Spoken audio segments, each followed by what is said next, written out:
A ver, son las 5 de la mañana con 50 minutos, 5 con 50 horas de Nueva York. Gracias por estarnos acompañando en esta mañana del día de hoy, en este análisis diario de precios intradiarios para esta jornada de viernes ya. Gracias a Dios es viernes. Viernes y aparte final de mes, viernes 31 de enero, viernes donde por cierto, pues se acaba la relación de 27 años que había estado teniendo el Reino Unido con la Unión Europea, inicia un nuevo capítulo. Hoy le voy a tener un artículo en Bloomberg, un artículo de Bloomberg en punto 9 sobre, me llamó mucho la atención este artículo porque de alguna manera no te explica el tema de la separación desde el punto de vista que hemos visto siempre, sino desde el punto de vista del final de una relación con Europa marcada más bien por tintes de interés político dentro del partido de los Tories, combinado con un cambio de óptica que es pues inherente al paso de la historia. Y le cuento así muy rápidamente este asunto. Esta columna que me gustó mucho el día de hoy de Bloomberg para explicar esta salida del Reino Unido de la Unión Europea, que curiosamente fue pactada por un Tory, ¿no? por el presidente de los Tories en ese momento, o bueno, el primer ministro, perdón, de los Tories en ese momento, que era Edward Heath, que en alguna parte de sus memorias describe como en una manifestación donde estuvo ahí precisamente en esa manifestación con este muchacho Adolf Hitler, llegó a estar tan cerca que inclusive las mangas de ambos se rozaron, ¿no? Y después le tocó ser, artillero en la Segunda Guerra Mundial, y entonces tenías aquí una persona que había vivido los estragos de la guerra de Europa, de esta Segunda Guerra Mundial, y al mismo tiempo tenías ya, a la visión de que más vale estar tan unidos que no vuelva a haber la amenaza de una guerra, y cómo poco a poco se va diluyendo esta idea con el transcurso del tiempo, y a los Tories del día de hoy les aparece la Segunda Guerra Mundial pues como una historia de películas, ¿no? Como una historia que realmente no es tan cercana como era para la generación anterior, y ve más los dolores de conceder la soberanía a los europeos que en realidad los beneficios de evitar otra guerra en Europa. Y es así como poco a poco cada vez tiene menos sentido desde el punto de vista político para los europeos el estar en este tema de la Unión Europea, ¿no? Entonces esto es básicamente lo que me parece más atractivo de esta historia que hoy le voy a presentar, cómo es que los cambios por la crisis, ¿se acuerda usted? Donde estaba el ataque de este George Soros al Banco de Inglaterra durante la época de Thatcher, obligan a Thatcher a cambiar de idea y a decir, ¿sabes qué? Realmente aquí ya no hay nada para nosotros, no vamos a formar parte del mecanismo de tipo de cambio europeo, que después derivara en el euro, y cómo todo lo que se da a consecuencia de esto se empieza a interpretar dentro de los Tories como una traición de Europa a Inglaterra. ¿Sí me explico?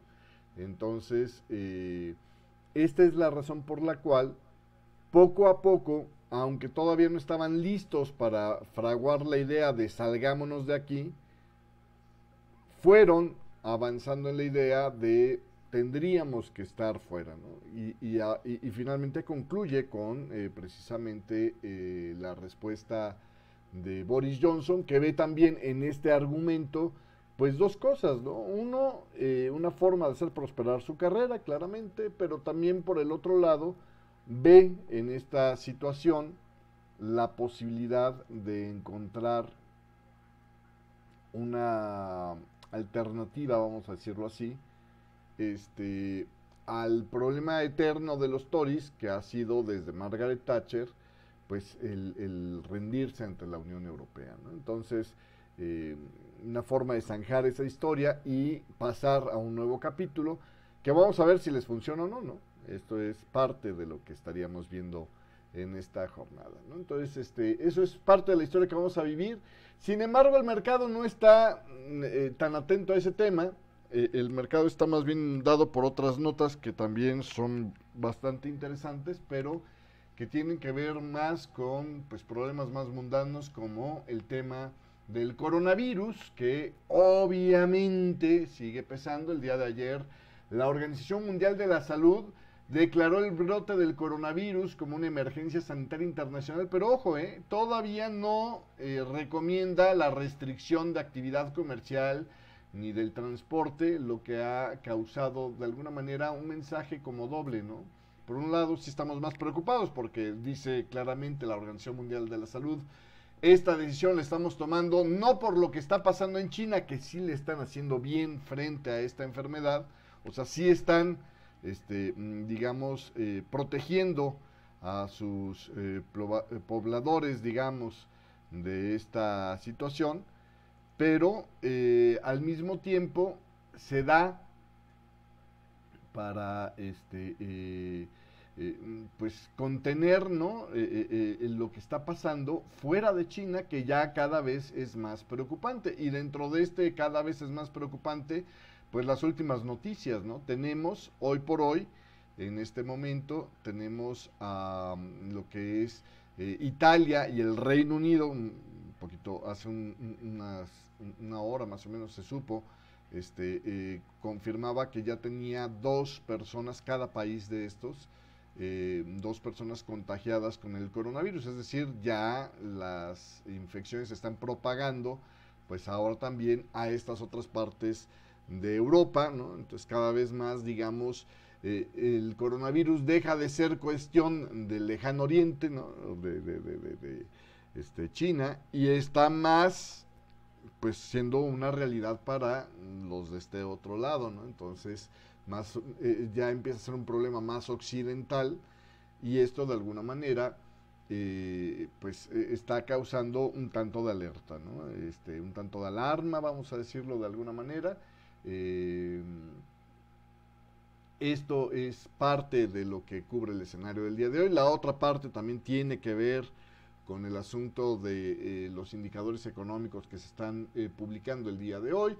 Por un lado, empezábamos la batería de datos con la actividad industrial de China, que se ha estancado mientras estaba creciendo la amenaza del coronavirus, pero todavía no se había reflejado totalmente dentro de lo que eran los datos publicados más recientemente allá en China, ¿no? Como por ejemplo los datos del PMI allá en China publicados en la sesión de este jueves por la noche, pues mostraban, ¿no? Un PMI compuesto de 53, por abajito sí del 53.4, pero todavía no es así qué barbaridad. El manufacturero quedó en 50, en línea con lo esperado, y el no manufacturero se desaceleró ligeramente con respecto a las expectativas, pero todavía eso quedó un muy, muy bueno 54.1, ¿no? Entonces, esta situación de China, de alguna manera, nos ha dejado con cierto punto de, bueno, todavía no está tan grave, pero ojo, la mayoría del problema del coronavirus se va a reflejar en el siguiente reporte del PMI, no en este que se está publicando. La otra situación, el día de hoy tenemos la publicación del Producto Interno Bruto de la Eurozona, que crece a su peor nivel en los últimos 6 años, conforme pues el problema del sector automotriz sigue siendo el factor principal ahí en este tema, ¿no? Entonces, esa es otra de las cosas que esta mañana ha venido a influir ligeramente, ¿eh? No hubo una gran reacción por la publicación de este Producto Interno Bruto allá en lo que es en lo que es la manufactura de China, pero pues de alguna manera sí que es un tema que habrá que estar observando. Algunos otros datos interesantes se han publicado en esta mañana del día de hoy, como es el tema de la publicación del dato de inflación en lugares como España, donde bueno, pues tenemos datos de un crecimiento de la inflación, eh, 3 décimas en enero, ¿no? Hasta llegar al 1.1% por aumento de los costes de la electricidad. Tenemos el tema de también la producción industrial de Japón, que subió 1.3% en diciembre, a pesar de la caída trimestral que estuvo recibiendo, que estuvo bastante severa, que por cierto Japón también termina 2019 con un desempleo muy envidiable, el 2.2%, ¿no? Súper bien, le va en ese tema a Japón. Entonces todo esto nos ha mantenido, digamos, pues más o menos el nivel del dólar index, al final de cuentas, le voy a mostrar aquí el gráfico, donde pues sí está rebotando desde el famoso 76,4% de rebote que veíamos el día de ayer tocarse, pero todavía no arrancan la fase bajista con toda claridad. Todavía esta patita bajista que vemos aquí puede ser meramente un rebote, digamos, de la misma categoría con la que hemos tenido por acá. Si nos vamos a estructuras, podría ser una continuidad alcista de un impulso, pero también podría ser simplemente un doble zigzag para terminar la fase esta de combinación, ¿no? Para este pullback con respecto a esta caída. Entonces, habrá que estar teniendo un poquito más de paciencia para tener, digamos, para poder tener toda la claridad de lo que está significando este movimiento. Una de las cosas que llama la atención, obviamente una de las cosas que provocó el día de ayer la caída del dólar, más que nada fue la apreciación de algunos rivales, como es el tema de la libra. El día de ayer la libra se apreció pues de forma interesante. De ayer a hoy, la apreciación de la libra ha sido en torno a los 154 pips. Un escandalito que apareció el día de ayer, deje ver si aquí lo podemos estar, bueno, es que no se va a notar porque fue cosa de segundos, pero la libra el día de ayer brincó hacia el alza. A lo mejor por acá se lo puedo mostrar. Minutos antes de la publicación de la decisión de política monetaria por parte del Banco de Inglaterra. Y este es un tema bien, bien interesante, ¿no? Porque de alguna forma esto, déjeme ver si lo puedo poner por acá. Ahí está. La decisión de política monetaria por parte del Banco de Inglaterra, pues insisto, no fue para nada consistente con lo que habíamos estado viendo antes de esta decisión de política monetaria, y de alguna manera pues implica que tenemos un movimiento, digamos, provocado por una especie de filtración, ¿no? De hecho, al grado que ya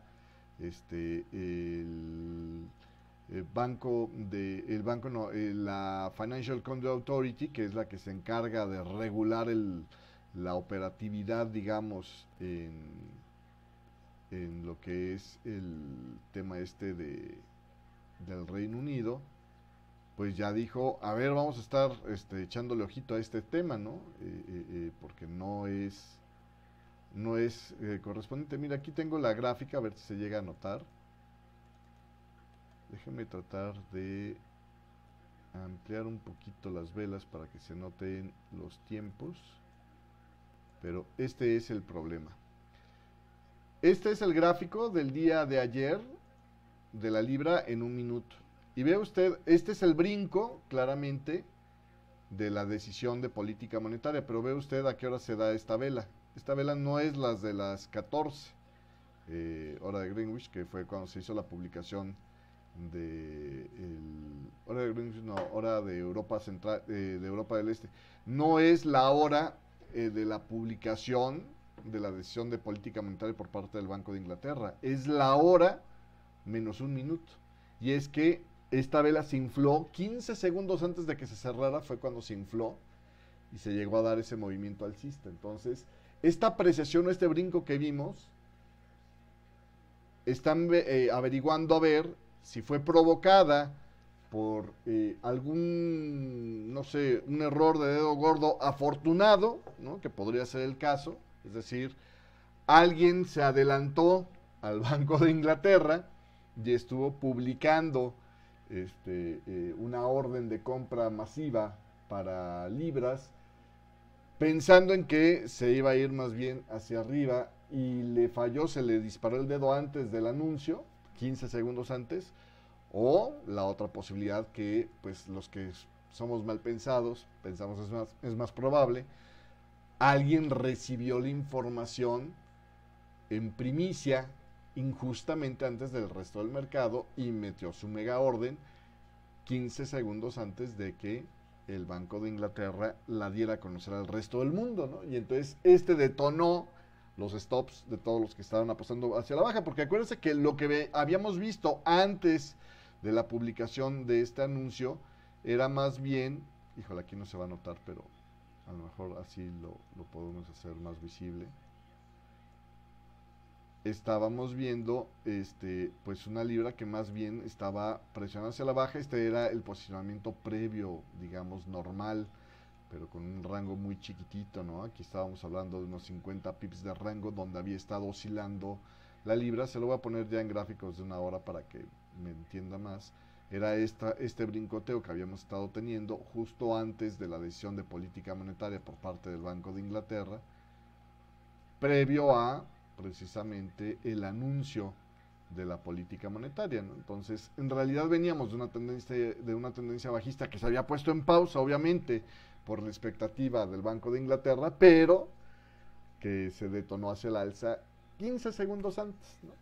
Y que no es un caso en aislado. Acuérdense que todavía el mes pasado salió precisamente el escándalo de que había un grupo que estaba transmitiendo injustamente la transmisión del audio del Banco de Inglaterra con segundos de anticipación a un grupo de clientes premium, ¿no? Y que estaba siendo ya investigado por el Banco de Inglaterra. Entonces, pues hay otra rayita al tigre, ¿no? Y esto tristemente opacará el trabajo del señor Mark Carney a la hora de dejar en esta su última, la de ayer fue la última reunión de política monetaria que él dirigía, porque pues ya para la próxima que se va a dar en marzo ya estará el señor Bailey, que por cierto es el que se encarga, o era el directivo de la Financial Conduct Authority, quien ahora tiene que investigar este caso. Entonces, cosas curiosas, pero esto es lo que pasó el día de ayer. Otra de las cosas interesantes en el mercado está lo que supimos el día de ayer de lo que había atrás del crecimiento de la economía de Estados Unidos del cuarto trimestre, donde este crecimiento económico de alguna manera estaría enmascarando la peor caída en las importaciones en Estados Unidos desde 2009. Y tú podrías decir, oye, pues eso qué tiene de raro. El que se caigan las importaciones en Estados Unidos cuando tienes un presidente que pues está haciendo de una de sus banderas de batalla el reducir el imbalance comercial con el resto del mundo, pues suena muy lógico, ¿no? Es señal de que le está yendo bien y de que está teniendo éxito sus digamos, medidas. Sí, pero no. El problema es que la caída en las importaciones ha sido tan grande que no solamente se puede explicar con los aranceles, o sea, no bastan los aranceles de Donald Trump para explicar esta caída o esta contracción en las importaciones. También están cayendo las importaciones desde otros lugares, y tiene que ver más bien entonces con la caída de la demanda interna en Estados Unidos. Y eso se corrobora con cifras como la reducción que se ha tenido en temas como la inversión en capital fijo para empresas, y en infraestructura y todo este tipo de inversiones de capital de Estados Unidos, lo cual implica una debilidad económica que a la hora de hacerse el cálculo, y si le recomiendo muchísimo que vea usted el capítulo donde hablábamos del cálculo del Producto Interno Bruto, pues siempre lo que se produce en Estados Unidos se le resta lo que se compra al exterior, ¿no? Y para sacar cuánto es lo que se compra al exterior, pues viene la resta de lo que te vendí menos lo que te compré, ¿no? Entonces, esta caída de lo que está comprando Estados Unidos, de alguna manera, como sustrae menos un país que está eternamente en un déficit comercial, como ese déficit comercial se hace más chico, pues obviamente impulsa el crecimiento económico, pero en realidad es una especie de truco visual, vamos a decirlo en esta ocasión, porque lo que está atrás de esa caída de las compras no es que esté saneándose la economía de Estados Unidos, sino que simplemente por la desaceleración que está tomando, está dejando de insumir por parte de lo que normalmente le proveía el mundo, ¿no? Entonces, esta es la realidad que también llama la atención en el análisis el día de hoy, ¿no? Todo esto se mezcla para darnos este mercado que el día de hoy pues está relativamente quieto, ¿no? Salvo el tema de la libra que ha seguido en las primeras horas de la sesión europea extendiendo el rally, por cierto, que ahorita está yendo a confirmar el potencial de un pago de un banderín alcista, ¿no? Que rompió hacia el alza, junto con ese dato, pues estamos viendo más bien el tema del decline del dólar, que está haciendo rebotar a pares que ya andaban sobrevendidos, como es el tema del eurodólar, que todavía el rebote no llega a ser lo suficiente, pero ya está muy cerca de ser lo suficiente para decir se acabó esta patita bajista y ahora viene un rebote mayor por lo menos. Aquí ojo, ¿no? Hay que tener cuidado con estas zonas de resistencias que perfectamente se puede volver un pretexto para volver a vender. Yo sí creo que un buen reversal por estas zonas que rompa este rebote alcista, un reversal bajista puede todavía volverse a convertir en una intención más para presionar contra el soporte que ha detenido la caída del eurodólar. Estamos en un tema también de coyuntura complicada, ¿no? Donde podría estarse convirtiendo el final de este ensanchamiento del dólar yen, porque de alguna manera el que se haya parado en esta semana la caída del dólar yen implica un fallo en alcanzar mínimos que podría, y habrá que confirmar eso, traducirse en máximos más altos. El interrogante es, ¿realmente podrá ser máximos más altos o es meramente un pullback sobre una nueva fase bajista más larga, que también cuando los ensanchamientos toman distancias más grandes suelen hacerse ya no en un solo movimiento, sino en varios, ¿no?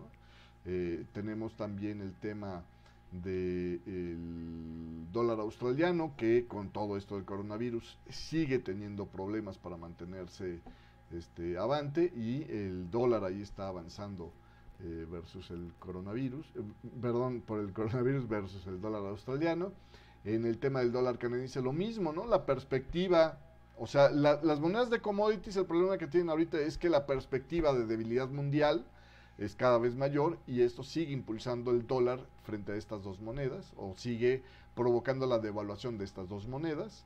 Y en el tema del franco suizo, estamos todavía en la zona donde, decía el día de ayer, curiosamente había rebotado la vez pasada, pero todavía sin poder concretar, digamos, las ganancias para volver a presionar por máximos más altos, en un clarísimo caso de lucha de dos cosas que se están apreciando, porque las dos son refugio. El dólar americano podría ser por un lado y por el otro lado el franco suizo, sobre todo llevado por una apreciación más reciente por los datos europeos, me parece a mí, ¿no? Entonces, este es el cuadro que nos está pintando el día de hoy este mercado, que si bien no está en un claro alarido de miedo, porque por ejemplo usted vea lo que ha pasado con el crudo, ¿no? El crudo está todavía sosteniéndose sin desplomar este soporte.